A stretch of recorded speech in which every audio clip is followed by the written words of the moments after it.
Welcome to TBC news. Pochamma తల్లి ఆశీస్సులు అందరిపై మెండుగా ఉండాలని మహబూబ్ నగర్ ఎమ్మెల్యే ఎన్ఎం శ్రీనివాసరెడ్డి ఆకాంక్షించారు. మహబూబ్ నగర్ పట్టణంలోని పాత పాలమూరులో జరిగిన శ్రీ శీతల పోచమ్మ తల్లి ఆషాఢ మాస బోనాలకు గౌరవ ఎమ్మెల్యే ముఖ్య అతిథిగా పాల్గొని అమ్మవారికి ప్రత్యేక పూజలు నిర్వహించారు. ఈ సందర్భంగా ఆయన మాట్లాడుతూ ప్రతి సంవత్సరం భక్తులు ఎంతో భక్తి శ్రద్ధలతో వైభవంగా పాత పాలమూరు శ్రీ శీతల పోచమ్మ తల్లి బోనాల పండుగ జరుపుకుంటారని, అందులో తాను భాగం కావడం సంతోషంగా ఉందన్నారు. పోచమ్మ తల్లి అనుగ్రహంతో తెలంగాణ రాష్ట్రం అన్నింట్లో మొదటి స్థానంలో ఉండాలని, మంచి వర్షాలు కురిసి పంటలు బాగా పండాలని, రైతులు సంతోషంగా ఉండాలని ఆయన ఆకాంక్షించారు. నమస్కారం.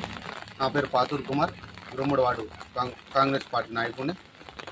ఈరోజు మా పాతపాలమూరులో శ్రీ శీతలదేవి బోనాలు పండుగ సందర్భంగా వార్డు ప్రజలకు, నాయకులకు, కార్యకర్తలకు అందరికీ బోనాల పండుగ శుభాకాంక్షలు తెలియజేస్తూ, గత కొన్ని సంవత్సరాల నుండి ఆనవాయితీగా వస్తున్న మా పాతపాలమూరు అమ్మవారి బోనాలు అంగరంగ వైభవంగా ఈసారి చాలా సంతోషంగా జరుపుకుంటున్నాము. గత